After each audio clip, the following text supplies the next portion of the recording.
ባለትዳርና የአንድ ልጅ እናት ነበርኩ። ከዛ እዚህ ከመጣሁኝ አሁን ተፋታሁ ማለት ነው። ለምን ፈታሽ?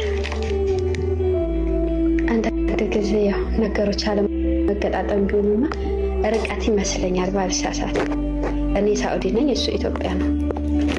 እንጂ አሁን በጣም ቆንጆ ልጅ ነሽ። ስንት ዓመት ሆነች ልጃችሁ? ልጃችን ወንድ ነው። አሁን 7 ዓመቱ እና ወንድ ልጅ ያላችሁ ርቀት 8 ዓመቱን ይዟል። በ8 ዓመቱ ነው። ማን ጋር ነው የሚኖረው? አባቱ ጋር ነው ወይስ አንቺ ቤተሰብ ነው? ሲኖር የጋራ ነበር የኖሩት። አባቱም ጋር ቤተሰቦች ጋር። ቤታችን ጎረቤት ለጎረቤት ነው። ያገባሁት ያሳደገኝን ነው። ጎረቤት ነን። ያሳደገኝ ከልጅነት ጀምሮ የሚያቀኝ ያሳደገኝ እየተማርኩ እያለሁ ነው። 9ኛ ክፍል እያለሁ ነው ያገባሁት። ከዛ አንድ ልጅ ወለደ። በእድሜ ትንሽ ይበልጥሽ ነበር ማለት ነው? ብዙ አይደለም በእድሜ የሚበልጠኝ 8 ዓመት ነው። ብዙ ይባላል ብዬ አላስብም። ሚስትም ቢበልጥ ምን ችግር አለ? ሚስት ብትበልጥ አሁን እኮ የኛ ፋሽን አይ አይደለም። እንዳስተዳደጋችን ነው። አስተዳደጋችን የወንድ ልጅ ከፍ ሲል የሚባሉ አባባሎች አሉ። አሁን እሱ አግብቷል? አይ አላገባም። ውሽም አለው? አላውቅም። አቷሽ ላሳርቃችሁ። አላውቅም። ውሽም አለው? ሰምተሽ ፈተህ ወደዛ መሳቂያ። ምክንያቱም አንድ ልጅ ያላቸዋ አንድ ልጅ በመካከል አለ አብሮሽ ያደገ። በጣም ጥሩ። ስለዚህ ውሽማ እንዳለው ነግሮሻል? ደውለው እኛ በዚህ አይደለም የተጣላነው፣ በራሳችን አለመግባባት ነው። አንቺ ተጠራጥረሽ ታውቂያለሽ? አላውቅም። በጣም ነው የማምነው። ታዲያ ለምን ትፋታለች? አለመግባባት። ገንዘብ ሲገኝ አንዳንድ ጊዜ ገንዘብ ምን አለ መሰለህ፣ በድህነት ሀብታም ነው ገንዘብ ስታገኝ አይደለም።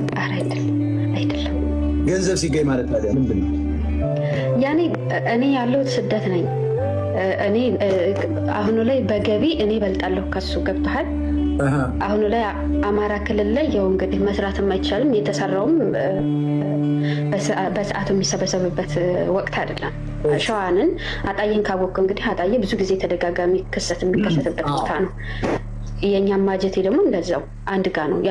አጣዬ ሲፈጠር ማጀቴም አብሮ ነው ነገሮች የሚፈጠሩት። እና ያው በነገሮች አለመግባባት የተሰደድኩትም ህይወትን ኑሮን ለማሸነፍ ነው። 6 ዓመት አብረን ኖረናል። ልክ 7ኛ ዓመታችን ወደፊት ሆኖ ነው ወደዚህ ልጄ 2 ዓመት ከ3 ወር እያለ ነው ስደት የመጣሁት። ከዛ ያው ለቤተሰቦች ቀን ቤተሰቦች ጋር ይውላል፣ ለሊት አባቱ ጋር ነበር የሚያለው ልጃችን። በኢኮኖሚ ከበለጥሽው እኔ ግራ ገባኝ። አንቺ በኢኮኖሚ ከበለጥሽው አንቺ አላባረርሽው። ታዲያ እሱ ወይ ከአንቺ በልጦ ምናልባት አንቺን አልጠብቅም ምናምን ብሎ ሊሆን ይችላል ብዬ አስቤ ነበር። ታዲያ አንቺ በኢኮኖሚ ከበለጥሽው አንቺን ለምንድን ነው መፍታት የሚፈልገው? አለመግባባት። እኔ እንግዲህ እሱን ከሱ በኩል ገንዘብ አንቺ ልጅ ነበር በቶሎ አንቺ ከማለቱ በፊት እኔ የተሰደድኩት ራሱን ችሎ ለዓላማ ነው። ገብቶሃል? የተሰደድኩት ለአባቴ አይደለም ለትዳሬ ነው። አባቴ ገበሬ ነው። ነፍሱን በአጸደ ገነት ያኑርልኝ። ራሱን በደንብ የሚያስተዳድር